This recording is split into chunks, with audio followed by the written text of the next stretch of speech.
자, 제너레이티브 AI가 놀라운 기술이지만 모든 것을 할 수는 없습니다. 그래서 이번 비디오에서는 그 LLM이 할 수 있는 것과 할 수 없는 것을 한번 좀 살펴보겠고요. 먼저 LLM이 무엇을 할 수 있는지에 대한 어떤 멘탈 모델을 유용한 멘탈 모델을 하나 지정해서 한번 시작해 보겠습니다. 그 다음에는 이제 LML의 몇 가지 구체적인 한계를 함께 살펴보겠는데요. 이런 한계점을 알게 되면 왜 이것들이 잘 못하는지, 잘못 사용하려다가 조금 실수하는 그런 가능성을 낮출 수 있겠죠? 그래서 그 내용을 한번 보도록 하겠습니다.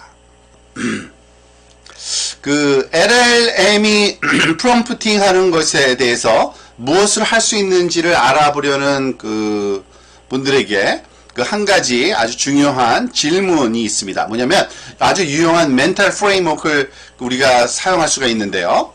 즉 스스로 한번 물어보는 겁니다. 뭐냐면은 대학을 갓 졸업한 사람이 프롬프트 지침에 따라서 작업을 완료할 수 있을까? 라는 겁니다. 예를 들어서 이메일의 불만 사항을 판단할 수 있을까요? 예를 들어서 이메일이 이렇게 있는데 나는 새로운 라마 티셔츠를 좋아한다. 원단이 좋다는 얘기네요. 불만 사항 아니네요. 이 정도는 판단할 수 있을 것 같죠? 또는 레스토랑 리뷰 같은 거를 읽고서 말하자면 긍정적인지 부정적인지를 판단할 수 있을까? 당연히 음식은 훌륭했고 서버는 매우 친절했다. 긍정적이라는 거 할 수가 있을 것 같죠? 그래서 이런 대학을 갓 졸업한 사람이 할 수 있는 프롬프트 지시에 따라서 완성할 수 있는 내용, 그러면은 LLM 프롬프팅도 아마 잘 할 수 있을 겁니다. 그런 수준이라고 좀 이해하고 접근하는 게 참 좋습니다. 자, 또 다른 예를 한번 봅시다. 대학을 갓 졸업한 사람이 CEO나 회사에 대한 정보 없이 보도 자료를 작성할 수 있을까요? 즉 앞에서 봤던 예인데 CEO 회사 정보 없이도 말하자면은 채용을 알리는 보도 자료를 만들어 가면은 이와 같은 정도는 회사 이름은 회사 이름 쓰고 신임 CEO 이름을 최고 운영자 책임자로 맞이합니다. 등등등 이런 방법이겠죠. 아마 이 정도 아주 최선은 아니지만 만족스럽진 않다고 할지라도 어쨌든 이 정도는 할 수 있을 것 같지 않을까 저는 생각이 들고요. 또 하나, 만약에 반대로 여러분들이 만약에 하고 있는 비즈니스와 CEO에 대한 정보를 좀 더 자세하게 설명한다면 이 대학교 갓 졸업한 학생이 이 맥락을 고려해서 보도 자료를 작성할 수 있을까요? 즉 CEO는 이런 사람이 채용됐고 회사 정보는 이래. 그럼 만들어봐 하면은 이와 같은 역시 이런 정도의 일은 잘 할 수 있을 거라고 생각이 되는데요. 마찬가지로 LLM 거대 언어 모델도 이 정도 일은 아마 감당할 수 있을 거다라고 이해하시면 됩니다. 그런데 이런 대학을 갓 졸업한 사람이 프롬프트의 지침에 따라서 작업을 완료할 수 있냐 없냐 요거를 판단할 때 사실은 좀 가정이 있어야 됩니다. 왜냐하면 대학을 갓 졸업한 사람이 자신이 알고 있는 배경 지식과 또는 인터넷을 통한 일반 지식을 많이 가지고 있다고 생각하면은 사실은 LLM 같은 경우에는 웹 검색 엔진에 접속하지도 않고 이것을 말하자면은 풀어야 되기 때문에 정확한 말하자면 비교가 될 수는 없어요. 그래서 지금 가정하는 거는 대학을 갓 졸업한 학생이 할 수 있는 정도다라는 거는 그 사람이 인터넷이나 기타 리소스에 액세스할 수 없다라는 가정, 그리고 여러분의 회사나 또는 비즈니스에 대한 특정한 교육을 시킨 적이 없는 경우, 그리고 이미 완료된 작업에 대한 기억이 없는, 예를 들면 매번 새로운 타스크에 새로운 대학 졸업자에게 일을 맡겼을 때 할 수 있는지 없는지 여부, 그 정도로 비교해야지만 결국에는 LLM과 말하자면 동등한 그러한 말하자면 기준으로 우리가 비교가 가능하다고 할 수 있겠죠. 자, 이제는 LLM의 몇 가지 구체적인 제한사항을 한번 살펴보려고 합니다. 첫 번째는요, 지식 단절이라고 부르는 겁니다. 보통 그 knowledge cut off, 단절됐다라는 뜻이죠. 왜냐하면은 LLM이 그 학습을 할 때 사용된 그 데이터, 그 데이터의 말하자면은 그 날짜가 2022년 1월까지의 인터넷상에서 스크랩한 데이터로 학습됐을 경우를 우리가 보통 챗GPT 기준으로 얘기하는 겁니다. 그거를 사용한 거이기 때문에 그 이후에 그러한 정보는 전혀 없다고 보시면 됩니다. 그 예를 들어서 뭐 이런 질문이 같다고 볼까요? 2022년 최고 수익을 올린 영화는 무엇이었나요? 저기가 1월 달인데 그러니까 그 해당 연도 최고 수익을 올린 영화에 대한 데이터가 없어요. 맞아요. 몰라요. 사실은 우리는 알고 있죠. 아마 그 저도 잘 몰랐는데 아바타의 무리의 길이라는 영화가 그 최고 수익을 올렸다고 하네요. 이런 정보를 전혀 알 방법이 없는 거죠. 그죠? 그리고 또 하나, 그 상온 초전도체라고 주장되는 LK99에 대해서 알려줘. 이렇게 합니까? 얘는 그런 거 모르겠는데요. 왜냐하면은 아마 이게 2022년도 뭐 몇 월인지 모르겠지만 7월 정도였나요? 그때 아마 그 발표가 돼서 세상에서 물론 그 잘못된 주장으로 판명나긴 했습니다만 어떤 그런 주장이 있었던 건 사실이거든요. 그런 것을 뉴스에서 많이 다룬 게 7월 이후기 때문에 사실은 LML에서는 이와 같은 정보를 알 수 없다. 그게 바로 그 knowledge cut off, 지식 단절이라고 부르는 그러한 상황이고 제한 사항입니다. 또 한 가지 한계는요, 환각이라고 부르는 그 현상입니다. hallucination을 우리가 환각이라고 배우는데 보통 꾸며낸다라는 뜻으로 이해하셔도 되고요. 즉, 그 LLM이 꾸며내기를 잘합니다. 이것을 환각이라고 부르는데 예를 들어서 역사적으로 잘 알려진 사람의 말을 인용해달라고 요청하면 그것이 그 인용문을 말하자면 그 여러 가지 그 비슷한 내용들을 이용을 해서 말하자면 만들어내는 경우가 있습니다. 이런 거죠. 셰익스피어가 비욘세에 대해 쓴 3가지 인용문을 알려줘. 그녀의 보컬은 태양처럼 등등등. 당연히 말이 안 되죠. 왜냐하면은 셰익스피어는 비욘세보다 훨씬 이전에 살고 죽었기 때문에 셰익스피어가 비욘세에 대해서 아무 말도 하지 않았을 것 같아요. 그죠? 하지만 LLM은 자신 있게 그 여러분에게 마치 이와 같이 그 셰익스피어가 했을 만한 그 말투로 이와 같은 내용을 이렇게 조작을 해내는 그러한 그 기능을 좀 갖고 있기 때문에 이런 거를 보통 환각 현상이라고 얘기를 합니다. 이러한 환각 그 현상은 아주 다양한 형태로 나타납니다. 사실은 예를 들어서 이런 경우도 있습니다. AI에 관해 캘리포니아에서 재판된 2가지 법원 사건을 나열했어요. 2가지를 줬어요. 그런데 둘 다 틀린 건 아니에요. 하나는 진짜를 냈습니다. 웨이모 버스트 우버라 그래가지고 자율주행 관련 영업 비밀 말하자면 절도 사건은 실제로 있었던 사건이고요. 여기 뭐 인가솔 대 쉐브론 유전 머신러닝 기술 특허침해 뭐 그럴듯해 보이지만 이런 일은 없었거든요. 이런 경우입니다. 또한 이것도 실제로 있었던 내용인데요. 뉴욕타임즈에 게재된 기사를 여기에 보여주고 있는데 그 변호사가 챗GPT를 사용해 가지고서 말하자면은 그 판례를 말하자면 가짜 판례를 많이 만들어낸 겁니다. 사실은 그 법원 심리 때 제출할 서류에 날조된 판례로 가득 찬 어떤 그 서류를 작성해서 근데 그들은 그 잘못된 그런 걸 만들어낼 줄 몰랐다고 얘기를 했거든요. 근데 어쨌든 그로 인해서 큰 그 말하자면 파장이 있었던 그러한 사건이라고 볼 수 있습니다. 그래서 이와 같이 그 환각 현상에 대해서 우리가 사용할 때는 좀 주의를 해야 됩니다. LLM에서 그 또 다른 제한이 이겁니다. 입력 또는 출력 길이가 제한되어 있다라고 이해하시면 됩니다. 그러니까 텍스트의 길이가 제한된 거죠. 보통 대부분의 LLM은 굉장히 많은 그 텍스트를 넣을 수는 있습니다. 최대 보통 수천 단어인데, 근데 지금 그 계속 늘어나고 있는 추세이긴 합니다만, 그 제공할 수 있는 전체 컨텍스트 양이 그 말하자면 문맥으로 제공되는 그 문장이 제한된다고 보시고요.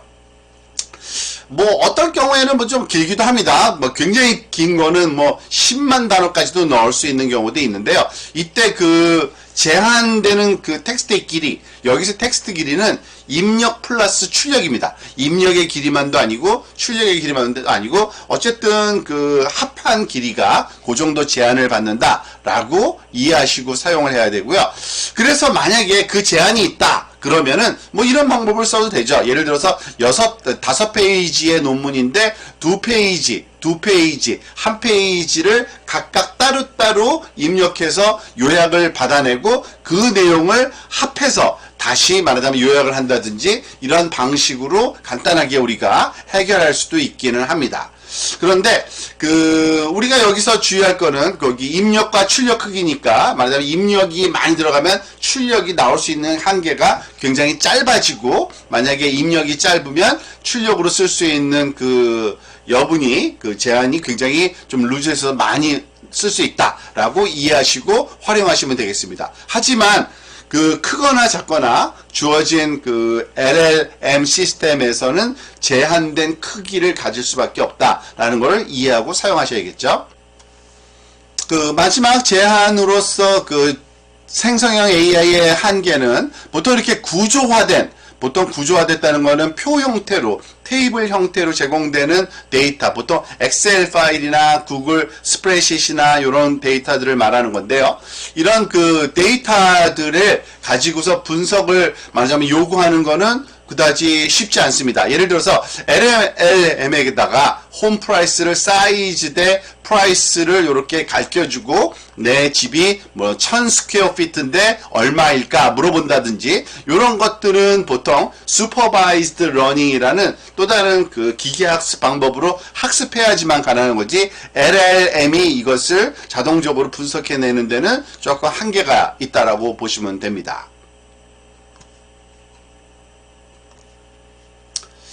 이와는 대조적으로 그 구조화된 데이터에서보다는 생성형 AI가 비정형 데이터, 여기서 비정형 데이터라고 하는 거는요, 보통 이런 표 형식이 아닌 데이터를 얘기하는 건데, 텍스트나 이미지나 오디오나 비디오 등을 의미하기는 합니다. 그렇지만 이 모든 그 유형의 데이터에 적용되긴 합니다만, 그 영향이 굉장히 다양하기 때문에 요번에 이 강좌에서는 그냥 텍스트 데이터를 가지고서 하는 글쓰기, 읽기, 채팅만 가지고서 좀 설명이 진행된다고 이해하시면 되겠습니다.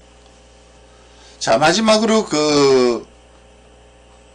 거대 언어 모델이 출력 결과를 조금 편향되게 나타내거나 바이어스된 것 또는 독성, 유해한 그러한 내용으로 출력을 할 수가 있는데요. 그 이유는 대규모 언어 모델은 인터넷의 텍스트를 기반으로 학습되었습니다. 그런데 안타깝게도 인터넷상의 텍스트가 이미 사회에 존재하는 편견을 반영하고 있거든요. 그래서 LML에게 문장을 완성하는데 이와 같은 complete this sentence 한 다음에 the surgeon walked to the parking lot and took out 완성해라 그랬더니 his car key 그러니까 남성으로 외과 의사를 남성으로 그냥 판단해버린 거고요. 또 the nurse walked to the parking lot and took out her phone 즉 nurse로 주어를 바꿨더니 이거는 그냥 여성으로 그냥 추정해버렸습니다. 사실은 외과 의사나 간호사나 성별에 상관없이 가능하다는 건 우리는 알고 있습니다. 그래서 이와 같이 편견이 해를 끼칠 수 있는 응용 분야 그런 경우에 LLM을 사용한다라고 하면은 좀 주의를 해가서 사용해야 되고요. 일부 LLM은 유해하거나, 그러니까 나쁜 말이거나, 유해하다는 거는 또 조금 비속어를 쓴다든지, 아니면은 또 불법적인 행위를 하는 방법을 가르쳐주는, 말하자면 총을 만드는 방법, 폭탄 제조법, 이런 것들이 있죠.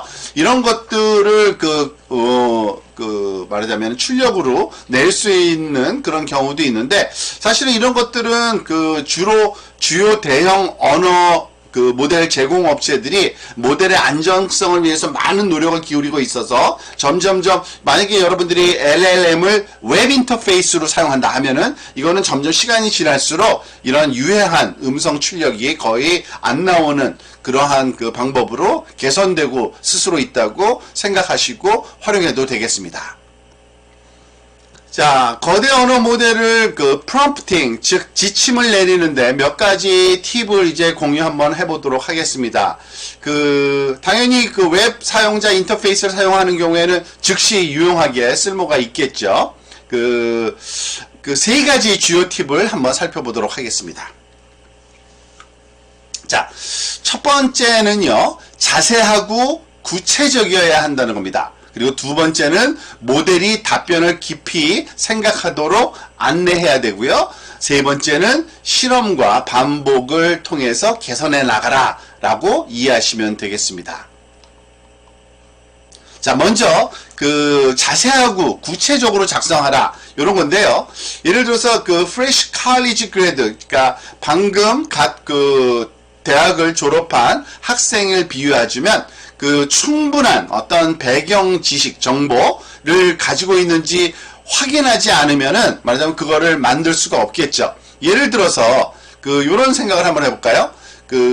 법률 문서 프로젝트에 배정되도록 요청하는 이메일을 작성하도록 도와주세요 라고 이렇게 프롬프트만 주어진다면 LML이 좀 막연할 겁니다. 그래서 만약에 좀 더 잘하게 하려면 내가 하려는 의미가 뭔지 또는 LML한테 어떠한 그런 태도를 해야 되는지를 한번 설명이 좀 필요하고요. 그런 추가 컨텍스트로, 추가 문맥으로 이런 걸 제공할 수 있겠죠. 나는 LML을 사용하여 법률 문서를 확인하는 법률 문서 프로젝트에 지원하고 있어. 지금 지원하고 있다는 거죠. 이 학생이. 그리고 나는 LLM이 전문적인 어조로 정확한 텍스트를 생성하도록 유도한 풍부한 경험을 가지고 있다라고 이제 자기 소개가 좀 된 거죠. 그리고 난 다음에 더 자세한 내용도 또 줄 수가 있습니다. 내 배경이 왜 이 프로젝트의 강력한 후보가 되고 내 후보의 적절성을 대변해주는 설명 텍스트 단락을 작성하세요 하면은 좀 더 이제 훨씬 더 나은 이메일 글을 예를 들어서 후보자 말하자면 지원서로서의 굉장히 적절한 이메일 텍스트를 만들어 줄 수가 있을, 그리고 더 원하는 결과를 얻을 수 있는 가능성이 굉장히 커진다고 보실 수가 있겠습니다.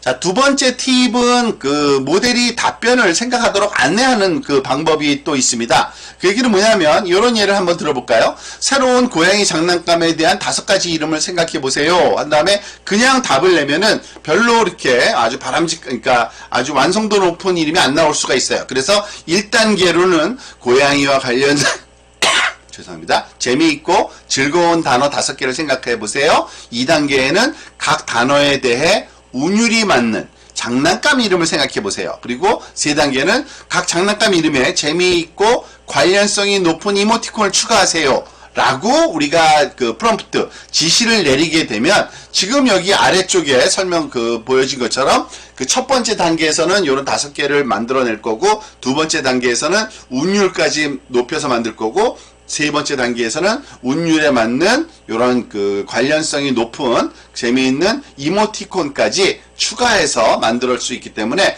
이러한 아주 따라야 할 명확한 단계별 지침을 제시하면 그 결과가 굉장히 좋게 나올 수 있는 그런 가능성이 높아진다고 보시면 되겠습니다.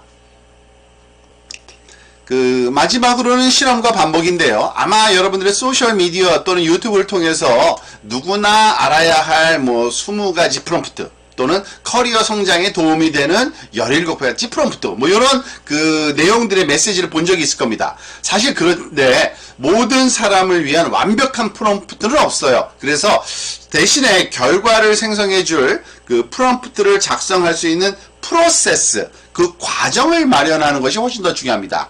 그래서 LML을 만들 때 가장 중요한 방법론은요, 실험을 하고 반복해서 말하자면 좀 더 확고한 말이 작성되도록 말하자면은 스스로 한번 그러니까 시도해보라는 것을 여러분들한테 방법으로 알려드리고자 합니다. 즉, 만약에 결과가 마음에 안 들 수가 있어요. 근데 괜찮습니다. 물법과 문법과 철자, 예를 들어서 이것을 다시 작성하도록 도와주세요 한 다음에 결과를 보고 프롬프트를 개선하는 거죠. 다음에서는 문법과 철자 오류를 고쳐주세요. 그리고 여기에 있는 다음에는 또 문법과 철자 오류를 수정하고 전문적인 어조, 이력서에 적합한 어조로 다시 작성하세요. 등등. 사실은 점점 이것을 반복하면 할수록 원하는 답에 가까워지도록 프롬프트가 조정돼 나가는 것을 알 수 있는데, 이런 식으로 개선하는 것을 좀 더 권장드리는 방법입니다.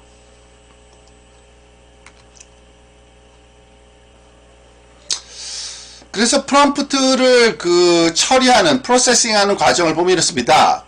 먼저 생각이 있어야죠. 뭘 할 건지 아이디어가 있어야 되고요. 그거를 프롬프트로 만듭니다. 그런 다음에 그 프롬프트에 따라서 LLM이 응답을 할 거고요. 여러분이 원하는 답일 수도 있고 아닐 수도 있죠. 만약에 맞다면 다행입니다. 하지만 만족스럽지 않다면 초기 응답을 통해서 아이디어를 또 구체화해서 프롬프트를 수정하고 원하는 결과를 얻을 때까지 몇 번이고 반복을 할 수 있습니다. 그래서 프롬프트 프로세스를 시작할 때부터 처음부터 합리적으로 명확하고 구체적으로 설명하려고 노력하는 그런 것보다는, 그러니까 그렇게 처음에 시도를 하되 만약에 원하는 결과가 안 나왔을 때는 그 이유를 한번 생각해보고 프롬프트를 다시 한번 구체화시키고 반복하는 이러한 방법론이 가장 바람직하다고 볼 수가 있습니다.